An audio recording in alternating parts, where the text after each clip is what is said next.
Bonjour à tous, bienvenue pour cette 4e édition du débrief de la Lidl Star League. Aujourd'hui, nous allons débriefer non pas avec des joueurs, mais avec les 3 entraîneurs qui sont avec moi. 3 entraîneurs qui font l'actualité de ce début de championnat, à commencer par l'entraîneur de Chambéry, Eric Maté. Bonjour Eric, comment vas-tu? Bonjour à tous, ça va, il fait beau temps à Chambéry.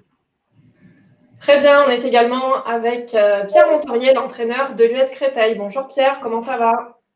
Bonjour à tous, ça va. Un peu mal d'avoir perdu contre Thierry vendredi, mais sinon tout va bien.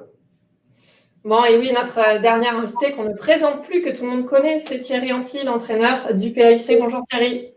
Oui, bonjour. Ça va, Alors, mais non, ça va, mais je suis juste triste d'avoir battu mon club de cœur. J'avais pas le choix. On n'en doute pas, on va revenir sur ce début de saison. On est le 19 octobre, déjà 5 journées de championnat, plus ou moins toutes complètes. Quel regard vous portez sur ce début de championnat un petit peu particulier? Thierry, justement. C'est moi qui commence.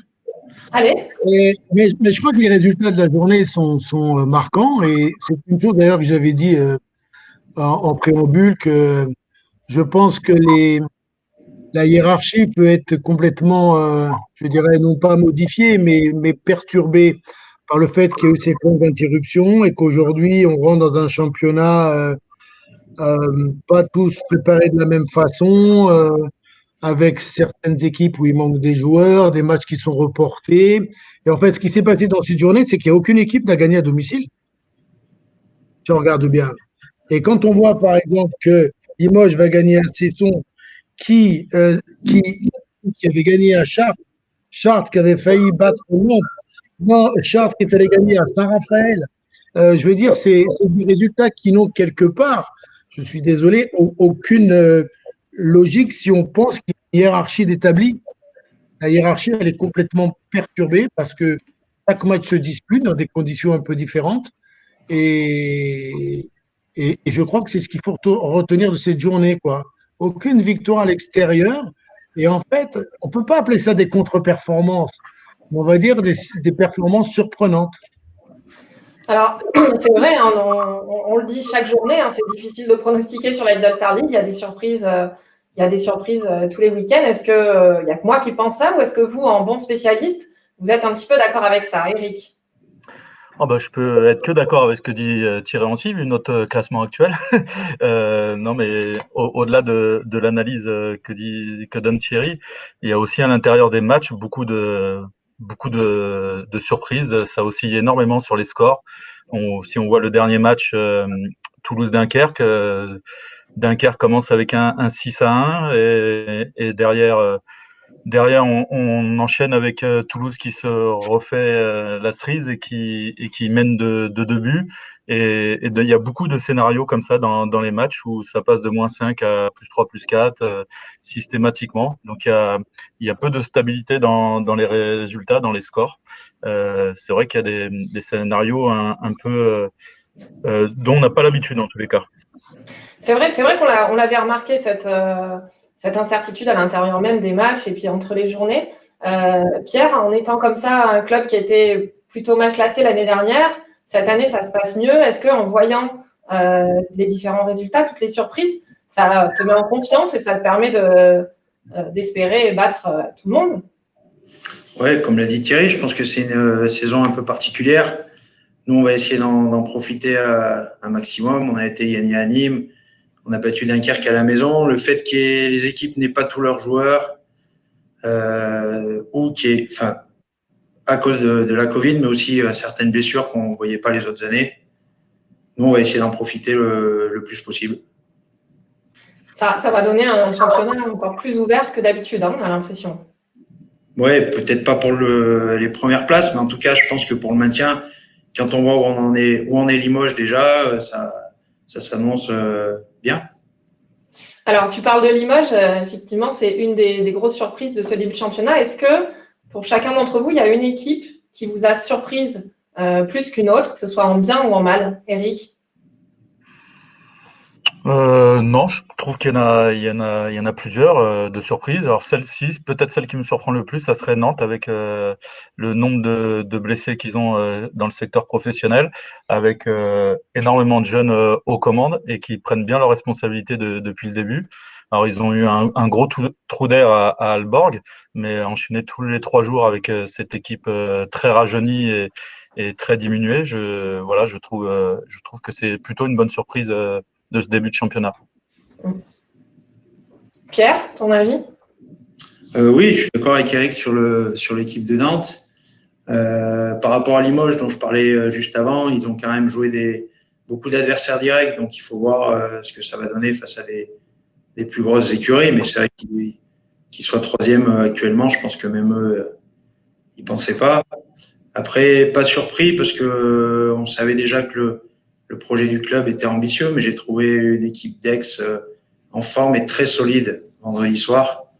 Est-ce que c'est le fait de jouer moins de matchs? Je sais pas. Je l'ai dit à Thierry à la fin du match, je pensais vraiment qu'ils allaient être pas trop dans le rythme, mais finalement, non, ils étaient bien dans le rythme et je les ai trouvés forts physiquement.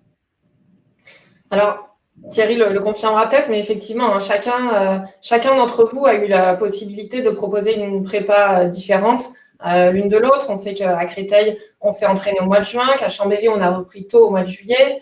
À Aix, ça a été très perturbé aussi, la préparation, avec très peu de matchs ou pas de matchs, Thierry. Est-ce que tu le ressens chez tes joueurs ou comment ils ont l'air de plutôt bien le vivre? Ah, on n'entend plus Thierry?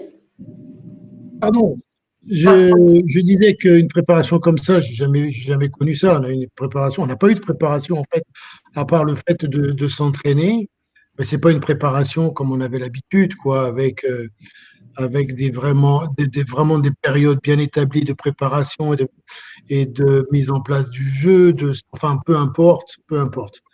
Euh, je ne pense pas que mon équipe soit perturbée plus que ça. Le problème qu'on a, c'est que on n'arrive pas à jouer régulièrement, donc c'est difficile de prendre le rythme de la compétition. Mais on s'entraîne beaucoup, on s'entraîne bien. Euh, Normal, parce qu'il y a un très bon entraîneur.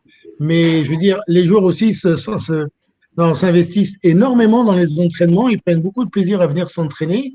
Donc, on s'entraîne beaucoup par rapport aux possibilités de jeu qu'on a. Et c'est vrai que cette notion de rythme, Pierre, comme il l'a dit, c'est à un moment donné une des composantes importantes dans une reprise de saison. C'est après la préparation de reprendre le rythme de la compétition. Et là, nous, on va pas jouer sans doute avant 2 semaines maintenant. C'est terrible. C'est terrible de ne pas pouvoir jouer devant son public. C'est terrible de ne pas pouvoir jouer. Mais il faut l'accepter parce que aujourd'hui, je crois qu'il faut s'adapter à tout. Comment tu t'y es pris justement pour essayer de transmettre ce message-là qu'il va falloir s'adapter et qu'il faut Ah, essayer d'être présent j'ai dit, parce que moi, c'est pas que je veux pas avoir un discours pessimiste, mais j'ai dit, écoutez, on s'engage dans une saison extrêmement particulière. Personne ne sait comment la saison va se dérouler.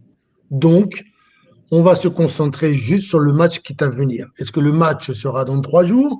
Est-ce que le match sera dans 15 jours? Il faut simplement penser qu'on a un temps de préparation et ne penser qu'au match. C'est pour ça que nous, on ne regarde pas le classement.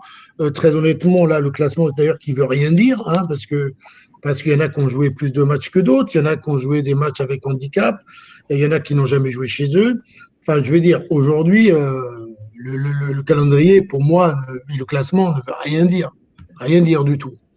Donc, prenons les matchs un par un, on se concentre juste, on s'entraîne pour le prochain match.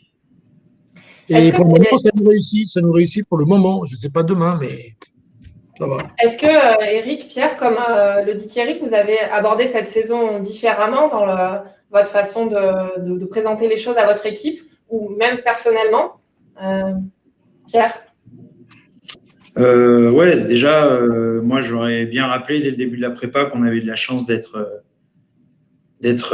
en Lidl Star League parce qu'il faut pas se voiler la face. Je pense que si il n'y avait pas eu ce virus, ça aurait été compliqué pour nous de nous maintenir, même si on était sur une bonne dynamique. Mais donc voilà, je leur ai dit qu'il fallait essayer d'en profiter un maximum et qu'on savait pas comment allait se passer la saison, donc essayer de marquer le plus de points possible le plus tôt possible. voilà. Après, sur la préparation au début de saison, on a travaillé différemment. Je pense que dans tous les clubs, les préparateurs physiques se sont creusés la tête pour faire évoluer les joueurs de la meilleure des façons. Voilà, nous, on a repris tout doucement. À un moment donné, quand tu es entraîneur, tu as toujours un peu peur de ne pas en faire assez, mais je pense que pour l'instant, ça s'est plutôt bien passé pour nous. Eric, de ton point de vue? Effectivement, nous, on avait fait un choix différent. On avait repris assez tôt en juillet, mais ça nous a permis de faire aussi des choses différentes, alors liées à la préparation physique, mais pas que, parce que on prépare aussi des compétiteurs, et donc on avait instauré un petit challenge entre nous qui a été à des étapes régulières de notre préparation, déconnecté du handball, déconnecté de la préparation physique, pour pouvoir dynamiser tout le monde. Et le mot d'ordre était l'envie, puisqu'on avait tous envie de se revoir, on avait tous envie de revivre des choses collectives ensemble. C'était particulier puisque on avait envie de se retrouver, mais à l'époque les vestiaires étaient interdits, donc on s'entraînait avec une grosse chaleur, et les joueurs devaient retourner tout en eau chez eux, sans possibilité de se changer, même à l'intérieur de notre salle. Donc un peu particulier, mais au bout du compte, on voit que Aix avait repris bien plus tard, et qu'ils ont repris par un match de compétition à la suite de leur préparation. Nous, on les a joués en amical, et avec des préparations complètement différentes des uns et des autres. On a joué un match très disputé, et très intense. Donc, ça questionne aussi sur les concepts qu'on peut avoir les uns et les autres sur les préparations. Oui, j'allais dire, c'est peut-être un peu tôt pour se poser ce type de questions, mais peut-être que cette saison va un peu bousculer certaines certitudes, ou vous-même la façon d'appréhender les préparations, les débuts de championnat. Peut-être que on va voir des nouvelles choses les saisons prochaines, en tirant quelques enseignements. Donc Eric, tu veux dire que tu n'as pas besoin d'Olivier Morelli, alors c'est ça que tu veux dire? Voilà, c'était ça. En fait, on peut commencer direct par un major, ça va plaire à beaucoup de joueurs peut-être. Non, mais au-delà de l'intensité des premiers matchs, et puisqu'on est au tout début de la saison, c'est aussi voir dans la durée comment on tient physiquement, et sur l'enchaînement des matchs, le nombre de blessures qu'il peut y avoir. On voit que les blessures commencent à s'enchaîner dans les différents clubs. Oui, on a appris tout à l'heure la blessure de Nicolas Karabatic au ligament du genou. C'est le gros coup dur pour le handball français en général, pour le Paris Saint-Germain bien sûr. On lui adresse tout de suite toutes nos pensées de courage et de bon rétablissement. On va jeter, même si il ne veut rien dire, un petit coup d'œil au classement, Thierry. On va jeter un petit coup d'œil au classement pour voir donc Paris, qui a joué ses 5 matchs et qui a 10 points, est en tête. Suivent Nantes et Limoges, mais Nantes avec un match en retard. Montpellier avec 2 matchs en retard, qui pourraient également reprendre la 2e place. On trouve ensuite Dunkerque et Nîmes à égalité de points avec tous leurs matchs. Et ensuite Aix avec potentiellement 4 points en plus, puisque 2 matchs en retard. Donc tout à fait dans la course au podium. Saint-Raphaël, Cesson, Créteil et Istres avec 4 points. Et là, oui, pas mal de matchs en retard. Pour Chambéry, 3 points, qui a donc le match en retard contre Thierry, qui devait éventuellement se jouer demain, mais qui ne se jouera pas demain, qui est encore décalé à une date ultérieure. Et puis Ivry, Chartres, qui a pris ses premiers points de manière assez surprenante, on l'a dit, à Saint-Raphaël ce week-end. Toulouse, qui avait décroché 2 points tout de suite et qui depuis ne marque plus. Alors effectivement, si on se penche sur le calendrier de Toulouse, on voit qu'ils ont affronté des grosses équipes, on va dire, donc ça peut se comprendre, mais surprise quand même. Et puis Tremblay, qui ferme la marche avec un match en retard. Alors messieurs, en amont de cette émission, on vous avait demandé de préparer une petite carte blanche. Donc une carte blanche, qu'est-ce que c'est? Ce serait une question à l'un des 2 autres invités. Et si vous êtes prêts, nous allons passer aux cartes blanches. Attention, jingle.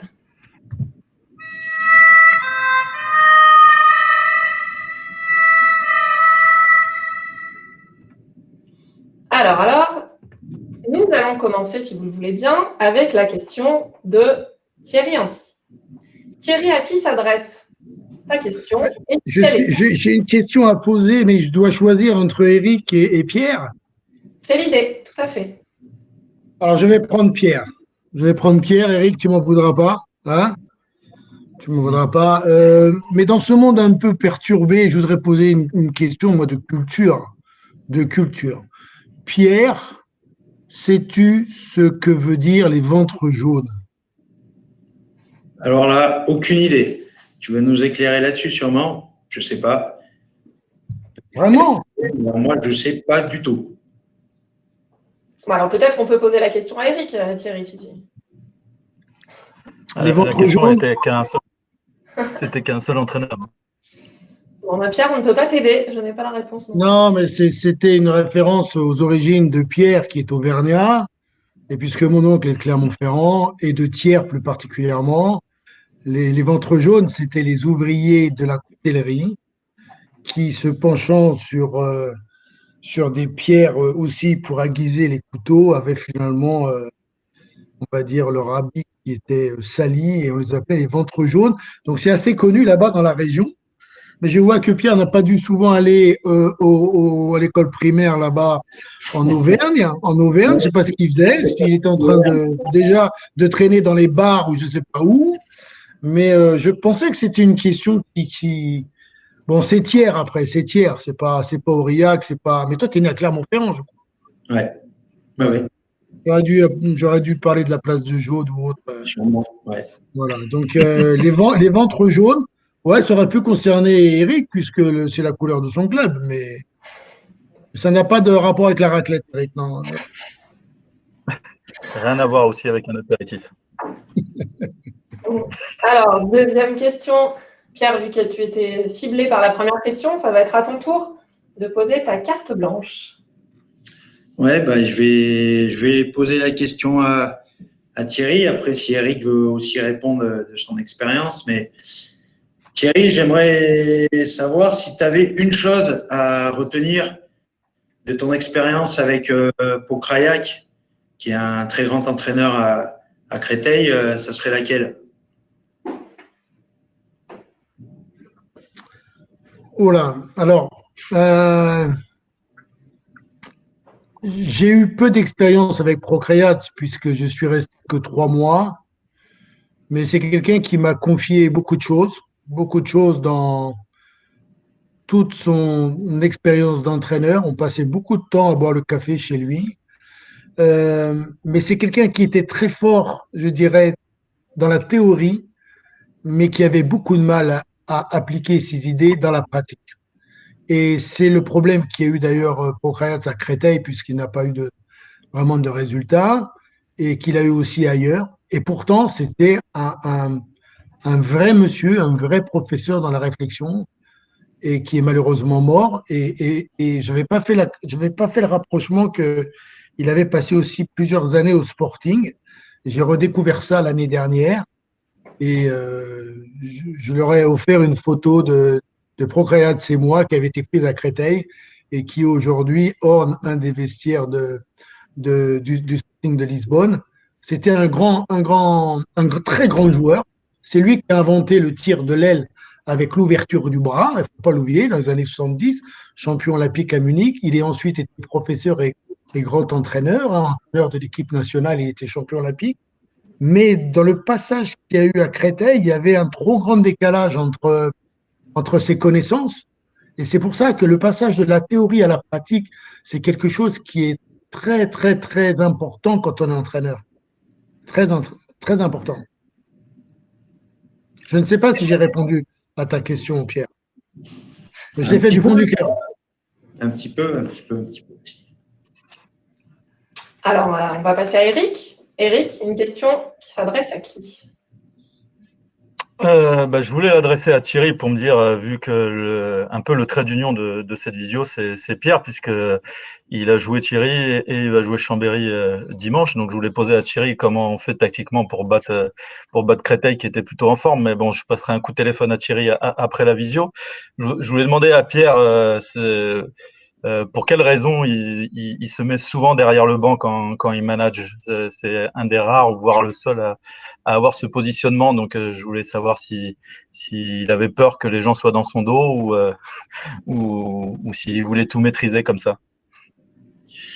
Non, pas peur que les gens soient dans mon dos, mais j'aime bien avoir une vue d'ensemble des joueurs. Et donc, je peux aussi voir ce qui se passe sur le banc, lesquels sont plus ou moins concernés par le match, lesquels sont en train de râler parce qu'ils jouent pas assez, et ce genre de choses, pardon. Donc, ouais, j'aime bien me mettre derrière. Je trouve que ça me donne des indices aussi dans mes rotations. On apprend des choses sur cette vidéo. Non, mais, excuse-moi, Noémie, mais Pierre vient de dire quelque chose d'extrêmement important et de très intéressant. Les gens se rendent pas compte comment des fois c'est difficile pour nous d'avoir une bonne perception du jeu. C'est pour ça que souvent on bouge sur le banc de touche, qu'on va à droite, qu'on va à gauche, parce qu'on essaie de trouver le bon angle. Et nous, on est des fois dans certaines salles, c'est pas facile, c'est pas facile. Et Pierre a bien raison de le dire. Alors, est-ce qu'il faut être derrière le banc, sur le banc, sous le banc ouais, il y a un peu tout, ouais, mais c'est vrai. Alors, on attend que tu essayes le sous le banc, Thierry. J'ai déjà fait. Il a déjà essayé beaucoup de choses. Hein. C'est vrai. Mais il trouvera des nouvelles choses, on en est sûr. On a hâte, en tout cas, Thierry, que tu puisses jouer à domicile et qu'on puisse voir ces matchs qui seront assurément agréables à regarder. Il va être temps de nous séparer, messieurs. Ça fait déjà plus de 20 minutes qu'on est ensemble. On va jeter un petit coup d'œil au programme de la 6e journée. On l'a dit, le choc de la journée, du coup, c'est le Créteil-Chambéry de dimanche. Mais ça commencera dès vendredi avec le Chartres-Toulouse à 20h sur LNH TV. Ça enchaînera également à 20h vendredi, mais sur BeIN, le Dunkerque-Cesson. On aura ensuite le lendemain Montpellier-Saint-Raphaël à 19h sur BeIN Sport, ainsi que Nîmes-Istres à 20h sur LNH TV. Et donc le lendemain, le Créteil-Chambéry, ne le manquez pas sur LNH TV. Et Tremblay-Paris à 16h juste avant. Pour pronostiquer sur tous ces matchs, vous le savez maintenant, c'est Kung Fu Prono sur prono.lnh.fr. Je vous souhaite une bonne semaine à tous. Merci, messieurs, encore d'avoir été avec nous. Et à la semaine prochaine. Merci. Au revoir.